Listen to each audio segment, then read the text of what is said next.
Hello and welcome to Qsports. I'm Mamadou Gajaga. Thank you for joining us. Coming up tonight, we're talking about what is so special about Senegalese football because they emerge as champions of the CHAN. That's the African Nation Championship, which is made of locally based players who are based in their countries and playing for their clubs.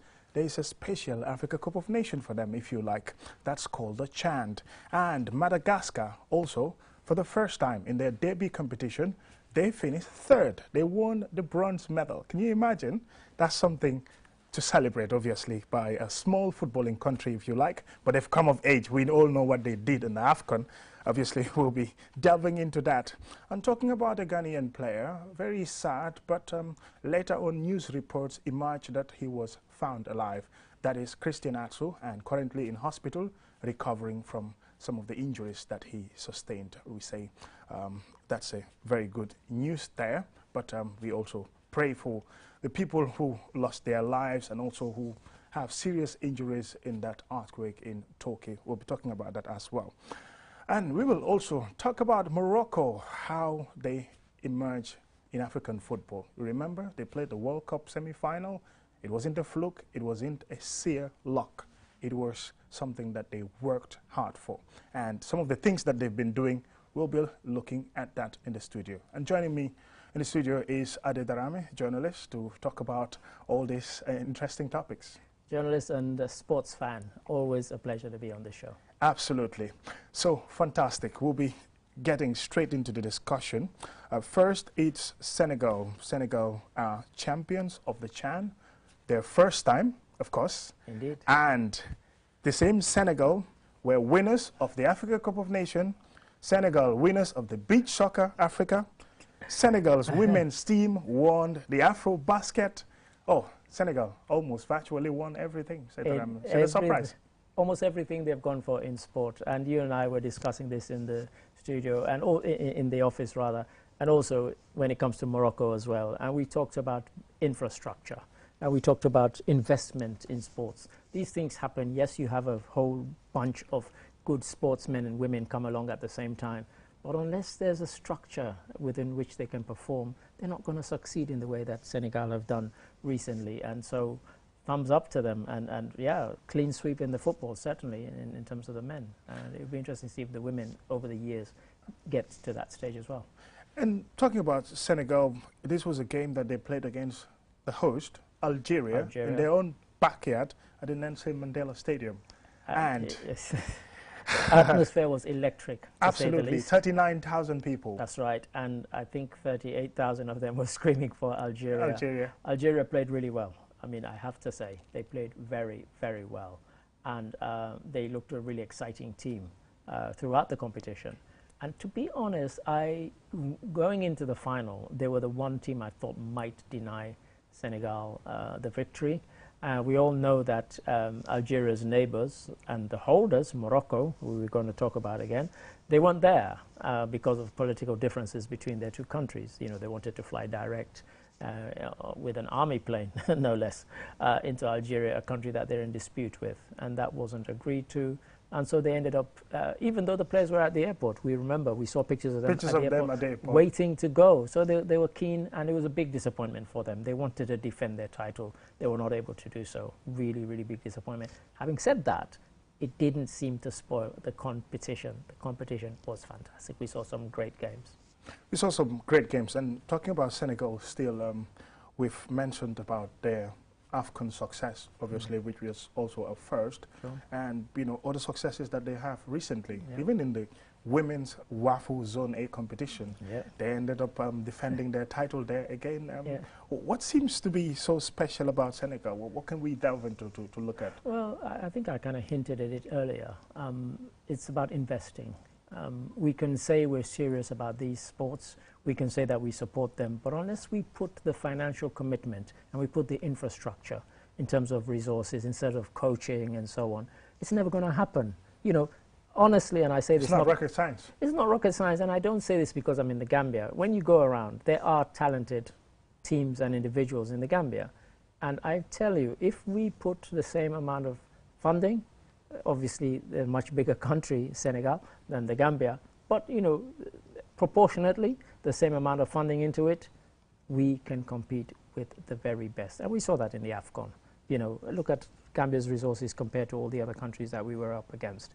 And yet we managed to really punch above our weight. The same thing can happen in football if we invest in the sport.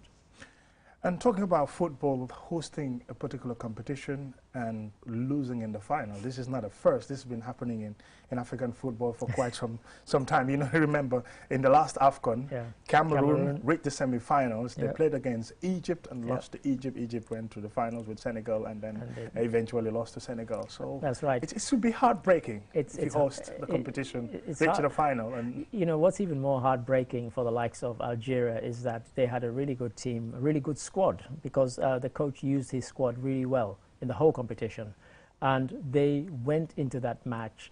They didn't feel they were underdogs. They actually felt they were going to win it, and they had the 12th man. They had the crowd. They really felt the crowd would carry them to victory, and 5-4 on penalties. That's how close it was. So it was a really, really, you know, Algeria really looked like they would win this, and it must be. And you could see the players, they were crying. You know, they were sobbing, they were inconsolable, you know, and people in the crowd were crying because they'd come that close, you know, to lose 5-4 on penalties. Nothing could be more bitter, but nothing could be more bitter than to lose in that manner at home. That really, really felt for them. But I think Senegal were deserved winners. Senegal deserved winners. Is it about the league? Because Senegalese league is professionalized. Yeah. Recently, it has attracted lots of Gambian players. That's right. Teams like FC Tengage, teams like Qsports have all Gambian players in their ranks, and other teams as well.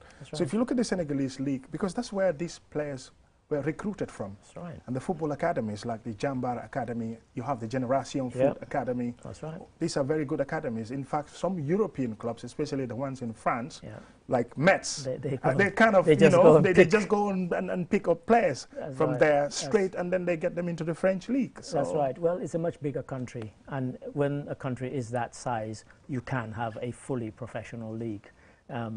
Having said that, the money isn't anywhere close to what they'll get in Europe, but it's much better than anything they would get in the Gambia. Senegal is much bigger, and as you rightly say, professional league that is attracting players from Guinea-Bissau and from the Gambia, and also from Cape Verde. There are Cape Verdean players playing in Senegal's league. So, you know, from this sub-region, they're attracting a lot of good players, and that strengthens the league. And as you rightly say, the Chan is all locally based players. But, you know, I always say to people in the Gambia, don't try and compare. Gambia is too small to have a fully professional league on the size of Senegal. Having said that, when you go to Nawetan and you see some of the crowds, you think to yourself, how is Nawetan drawing bigger crowds than teams in the top division? Of the, you know, what is meant to be the top league in the country. There's a disconnect there somewhere, and we need to find how we can make the connect so that we can draw big crowds to the national stadium to watch first division games. And that might then make us able to sustain a professional league. But at the moment, and I can tell you the reason why some players are being attracted to play or being drawn away for playing for Senegalese clubs from the Gambia is basically getting the next step to professionalization. Even Hassan Cisse, who plays for the national team as the winger, now for Lecce in the Italian Serie A, one time used to play for Qsports. That's it. Now, currently, we're talking about one of the youngsters is Lamin Jaju. Lamin Jaju used to play for Qsports, and just last year, he was traded, and now he plays for Al Hilal in Sudan. So that Al Hilal is competing in the CAF Champions League. So you see, playing in the league where it can get them. So I think these are some of the things that attract them, and you know, the remuneration also that comes with it. And who can blame them? You know, as I keep saying, you know, Gambia is a small country. And you would always get players from the Gambia playing in the likes of Senegal. I mean, in times past, you would have the occasional player who would go play as far as Ivory Coast, Nigeria, Ghana. Because they had big leagues there, and they were fully professional. I mean, Ivory Coast had professional teams way, way back, you know, talking in the 70s, you know. But it's a much bigger country, and it could sustain it. You know, these players, if they go and play in these countries, as long as we have them back for the national team, who knows? And for the likes of Chan, you know, we can also develop. But we're at a huge disadvantage at the moment. But you rightly say they use it as a jumping off point. Can we work on infrastructure first? Because that has to be in place in as much as the Football Federation says, okay, in a few years, we're trying to see ways of working out how to get a professional league, to get our league professionalized. Sure. It doesn't come that cheap, you know. You have to have the infrastructure first, the technical capacity, and also to be able to put funding in the league. I don't think there is any league that goes on to say, okay, we're a professional league, and then you have the winner of the league title being paid a prize money of, let's say, even if it is $1 million, that's just $20,000. Exactly, and how far can that go? You're absolutely right. You need the infrastructure, and to be honest, if we had the infrastructure, we might then start attracting players from Guinea-Bissau, and who knows, even from Senegal. You know, so the infrastructure needs to be there, and things like we've talked about this before, FIFA Forward. You know, the money is there.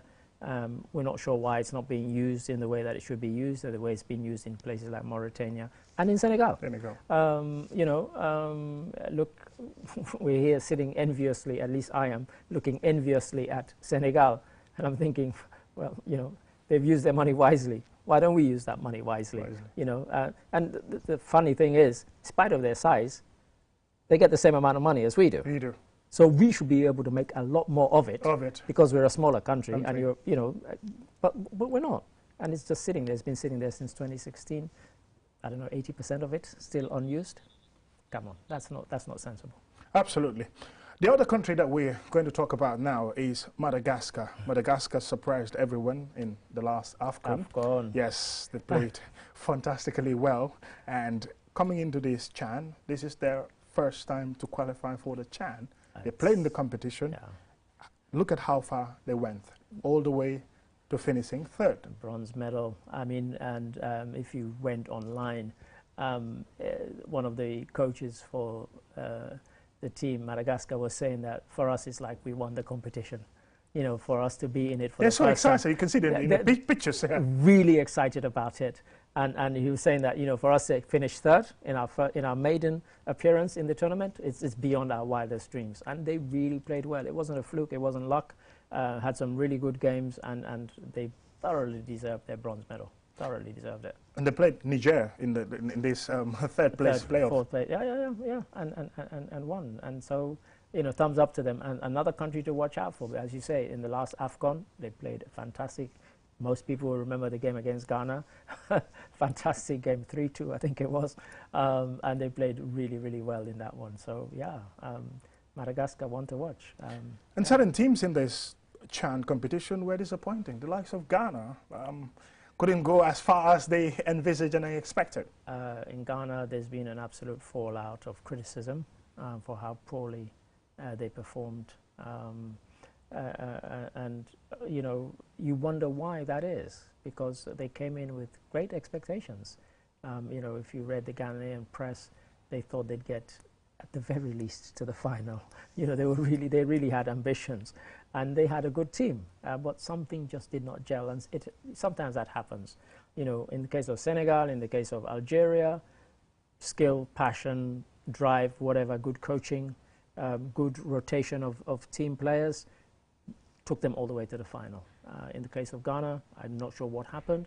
It just did not work for them. Just didn't work. And now let's talk about Christian Atsu. He's a Ghanaian footballer who plays his club football in Turkey for Qsports.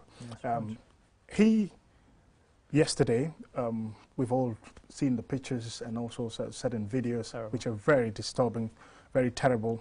Up until last night, not much was known about his whereabouts, but news emerged that he was found in the rubble after a building collapsed. He was in the 9th floor, according to information that we gathered from Turkey.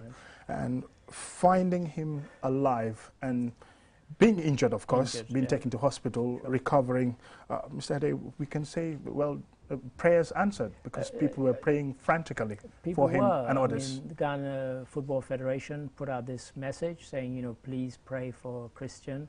And his football club at first had to quell rumors that he'd been found safe and well. they tweeted that he had not been found safe at that time. He hadn't. And then, you know, people's hearts sank again. But then they heard that there were noises, that they were communicating with people who were also on the floor.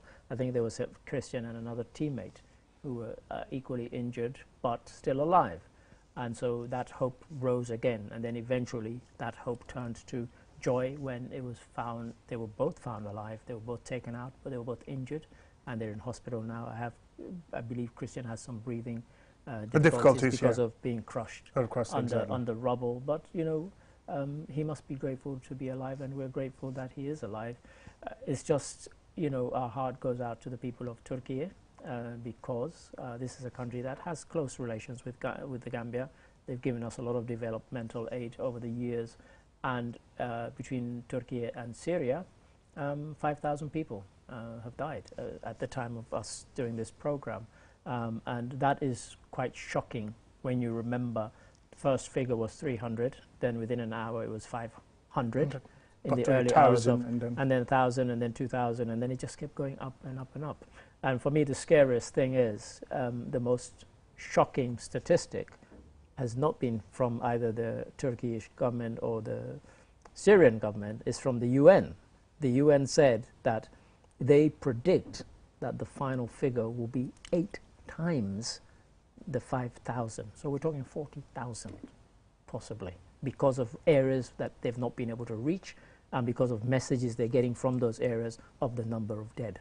So the numbers we're quoting, 5,000 and so, are the ones that the government have been able to verify. There are areas they have not been able to reach because of damage to the road and the infrastructure. Transport infrastructure. Yeah. So it really is shocking, and our hearts do go out to them. But, you know, somebody like Christians, that's a miracle story. And you know, there are others, there are many. If people watch QTV News, they'll see I did a story about it, and I talk about some of those miraculous escapes. Miraculous escapes, and our hearts and our thoughts are with the people of Turkey, as you mentioned there. Christian Atsu, we wish him a speedy recovery. Indeed we do. All the players and even clubs, everyone who is being affected by this monumental disaster. We've seen earthquakes, what they can cause, the one in Haiti, and, you know, it's very, very difficult. Yeah. But we hope we live through this, and then we pass through it. Finally, on Qsports, let's talk about Morocco. Well, it's King Mohammed VI Sports Complex, or if you like, the Football Academy. That's where the breeding ground for football development in Africa. It's a beacon of hope, if you like. Yeah. This project started some 12 years ago, where they built a complex. They have a football academy. Yeah. The vision is in 10 years' time to get these players to the highest level of football and get most of them, if not, to the professional football and in the national team. That's Morocco. At least 3 of them made it into the World Cup squad. That's right. We're talking about the same Morocco. After the World Cup, according to a Ghanaian journalist who recently visited there, Sadiq Adams, he said $38 million from sponsorship deals and the bonuses that they've got from the World Cup as packages. Yeah. Morocco says they are going to invest it back into football development. Every bit into football development, and you used the phrase earlier, it's not rocket science. This is a case of it's not rocket science. If you invest, you will get the rewards. And if you don't invest, you can't just sit, hope and pray and think the rewards will come. That complex you're talking about, people have to see it to believe it. It is magnificent. There's nothing like it in Africa. I would say even in Europe, people will be envying. Of course, they will. They will definitely. You know, FIFA approved it. The standard is just immaculate. Yeah. People have been there. Well, I'm praying for having the opportunity to get in there and see how it works out. This is it. And so that is a prime example of investment bearing rewards. Morocco all the way to, look, in the World Cup. I mean, they lifted the spirits of everybody who loves African football. Absolutely lifted our spirits, and for one brief moment we thought they could go all the way, you know, and magnificent. And there you have this complex which has so many things: football pitches, it's a sports complex. Yeah, a sports complex, 5-star hotel, you know, swimming many pools, of Olympic them swimming pools. Yeah, Olympic standard swimming pools, tennis courts. It's all there, absolutely magnificent. And you know, yes, when you have the money, you can do that sort of thing. But like you say, 38 million from the World Cup run, is going to go into sports. Totally. Government's not going to touch a penny of it. What a wonderful position to be in. Can other countries emulate them? And if that's to happen, so the political will be coming from the government, and then they have that commitment and the funds are readily available and they are put into good use. Because sometimes the funds are available, but they're kind of put into another different place completely, or it ends up, you know, we all know what we're talking about. Ends up in people's pockets. This is why those people, for me, those are the kind of people who should be prosecuted, because if the money is channeled properly, this is what the end result is. If it's channeled improperly, you don't get this kind of success. It doesn't happen overnight. It doesn't happen by luck. It happens by planning, by process, and by systems. If you don't have those, you can't get anywhere. In terms of consistency, because people have projects, some of these things don't work overnight. You can't just jump and then say, here is $100 million. Within the next 2 years, we have to have our players playing in the best football clubs, and we will get them into the national team, and we will build the strongest national team in Africa, and we will go compete for AFCON. They gave it a timeline, and it's been like more than a decade. Yeah, this is it. I once said, and I upset many of my friends, we were in a football discussion, and I said, in my lifetime, I don't expect to see an African team win the World Cup or even get to a World Cup final. And like, oh, we have good players. I said, it's not that we don't have good players, but African teams have the worst record for sacking national team coaches. You know, you take somebody to a tournament, you get halfway, you get knocked in the quarterfinal, semi-final, you get sacked. Instead of somebody saying, oh, maybe you can develop and then you got to the quarter next time, you could get to the semi. No, they sack you and they bring in somebody else. There's no continuity, there's no sustainability. And because there's no sustainability, there's no success, long-term success. The ones who succeed are the ones who plan and plan properly. Absolutely, without a doubt. And this Morocco project, Mr. Ade, this been scintillating. It's been fantastic. For me, it's the model of football in Africa. And if Morocco dominates African football for the next few years or so, especially at the national team level, it shouldn't surprise anyone. It wouldn't surprise anybody. It might upset the Senegalese, yes, who on the continent yes, seem to be dominating. And so it could be a mixture of both. I mean, sometimes you have a lot of expenditure. You take the England national team, for example. If you took the amount of expenditure that goes into the England national team, they should win the World Cup every time. They don't. Yeah. So sometimes it can get you so far, but no further than that. And we might find that with Senegal and other countries will come up. You know, the likes of Cameroon don't like being in the background, the likes of Ghana and so on. And a lot of these countries now, they're playing smart. They're now recruiting players who are of Ghanaian, Nigerian, Ivorian heritage, born elsewhere. They're now recruiting them in a way where previously those guys always ended up playing for wherever they were born, Spain, Italy, Portugal, whatever. Now these African countries are recruiting those players, and that could be only for the better. And even in the case of Morocco, several of the players were not even born in Morocco. No, of course, yeah. Captain was even born in Spain and played most of his football in Spain. So, you know, people have to be wise and clever about how, and the Gambia could also benefit from that. The Gambia could benefit from that. Well, we look forward to having one day that huge investment in Gambian football, having the infrastructure, you know, the technical capacity of the coaches and everybody who is involved in football to the next level, and the money that comes from FIFA being wisely spent, and then, you know, it should pay off at some point. Well, on that note, we say thank you very much.